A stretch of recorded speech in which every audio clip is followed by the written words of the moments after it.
Horoscope. What were you born to do? Your Ama Karaka holds the key. If we ever wish to determine the most important planet in your horoscope, then identifying the planet that acts as the Atama Karaka in your horoscope would be sufficient.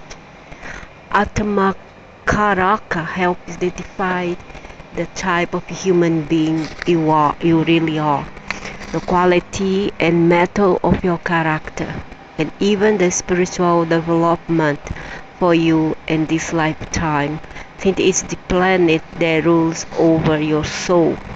It completely defines your worldly pursuits in this life, holds the answers to why you came back on this earth, and is what is your greater role in the cosmic scheme of things.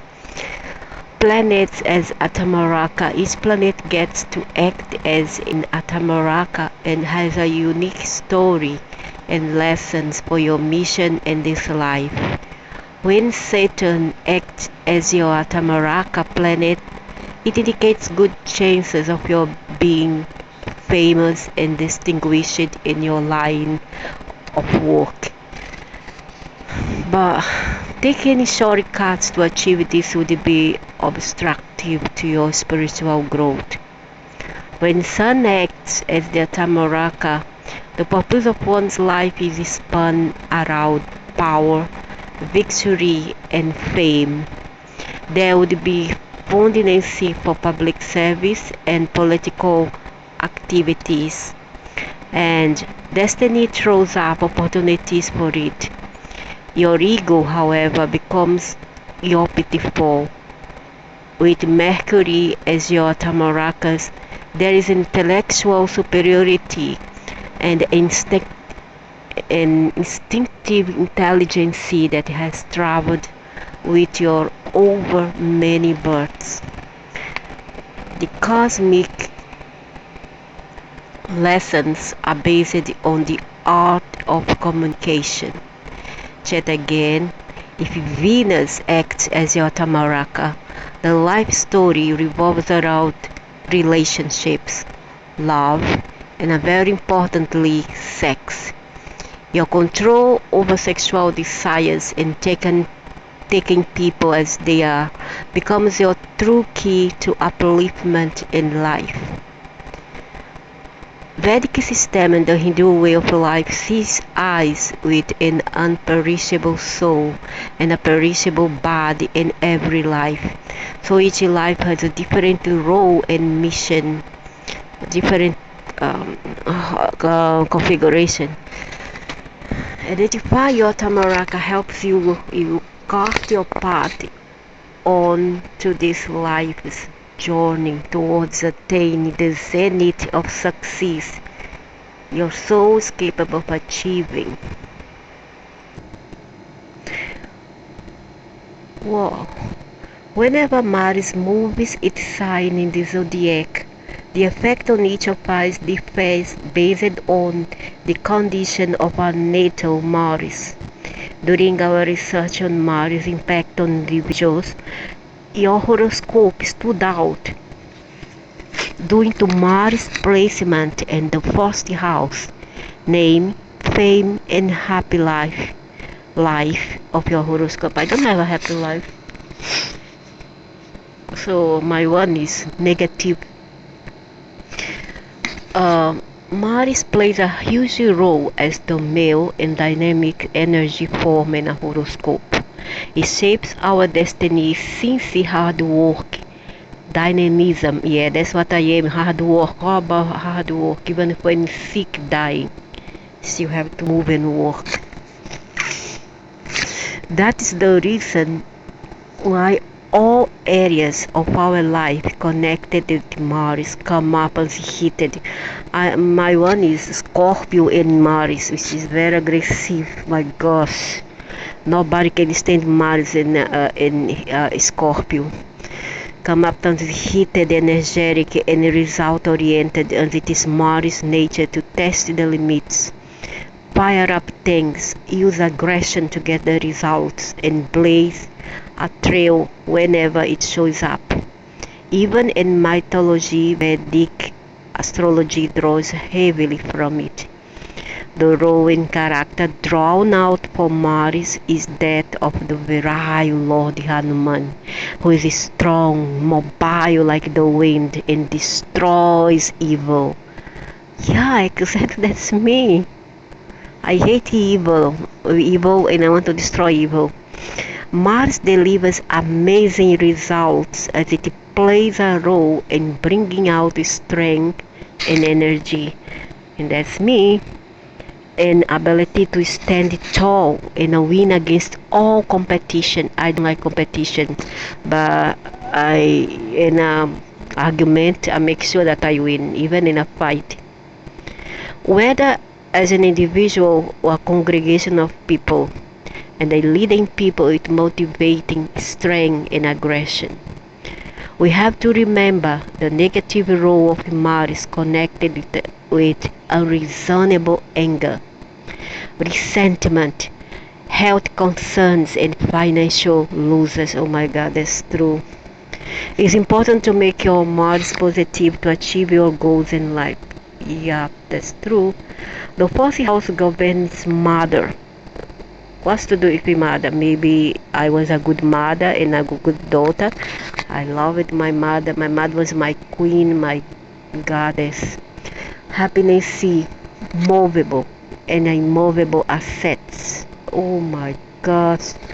Heart, conveyance, etc.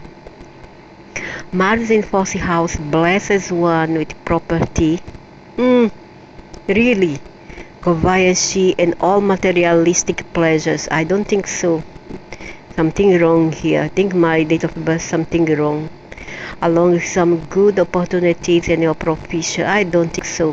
One might face some challenges in marital life. This one's for sure. Argument with spouses will be frequent. Yeah. If we go into history, identify successful people with fourth house Mars placement, we are not surprised to see the names of blah blah blah blah blah blah blah blah blah blah and blah blah blah blah blah. Okay.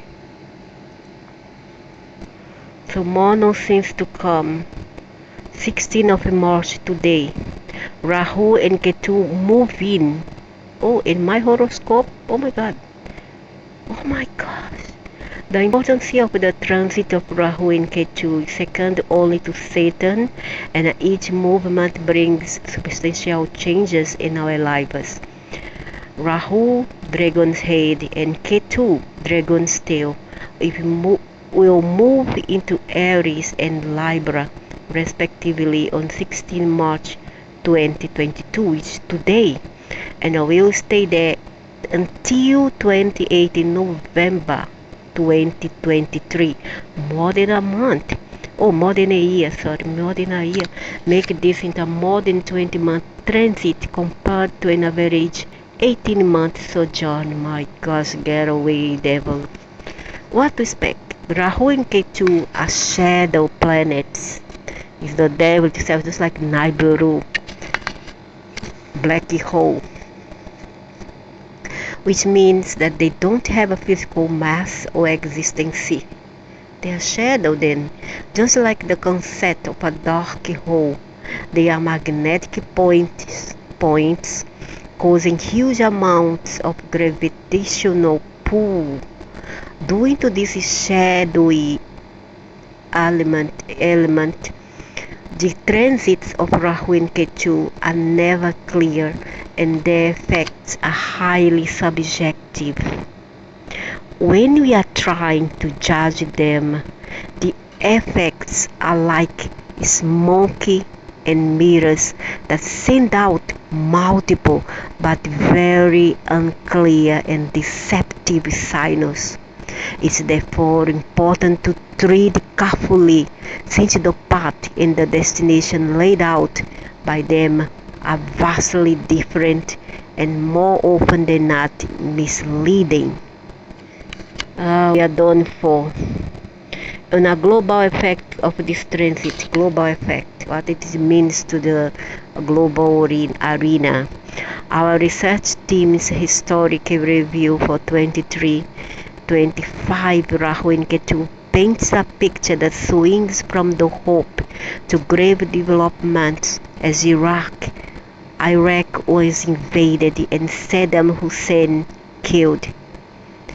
Oh my gosh, that was 2003-2005.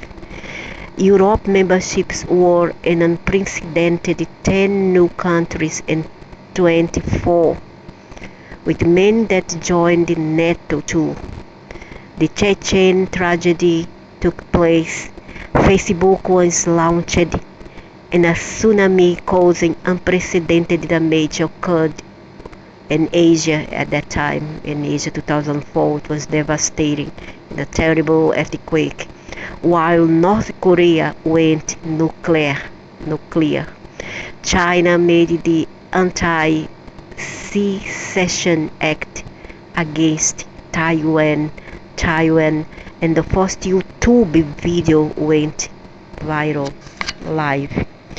With these events, one can expect many changes in the world regime and prolonged war. Oh my gosh. Natural disaster could strike at any time, and the role of China would get tougher this time with the 2022-2023 transit, and new technology and a new business order could emerge. How would this affect you personally? Rahu and Ketu would bring many changes in your lives that could have its roots in 2003-2005, or life could mimic the events of that period. 2003 for me was okay, but 2005 was terrible. 2003-2004 was wonderful. There would be a tremendous rise in activity in your professional life. All round progress would become possible, but many time-wasting projects could cloud your judgment also. You need to be judicious about the opportunities that you pursue. I cannot take it anymore. I cannot take. Home and domestic matters could be disappointing. Worry about my mother died already long time ago. About my mother possible. No, there's nothing to do with my mother. Tendency to be irritable and so avoid confrontation with these people close to you. Nothing to do with my mother. Nothing to do. I left my mother. My mother died in 2008, and I married and left. Unfortunately, left my mother 2083 and 83. 1983, so I have nothing to do with my mother. There's nothing to do with my mother. I had a very wonderful relationship with her. If those close to you, this is period might be sons and his father. Nothing to do with my mother. It's the father and the son. This is a period for you to look carefully and plan your next steps well, without jumping into situations or making major decisions without examining your plans carefully. I think there's something wrong here, but I'm gonna tell you something. We are still not outside the forest yet. There's still a long way to go. Artificial disaster is still not out of the radar. Neither is another major setbacks in our lives. With this Rahu and Ketu, which goes on until 2023 October, more than 20 months yet to go, and I put up with this devil.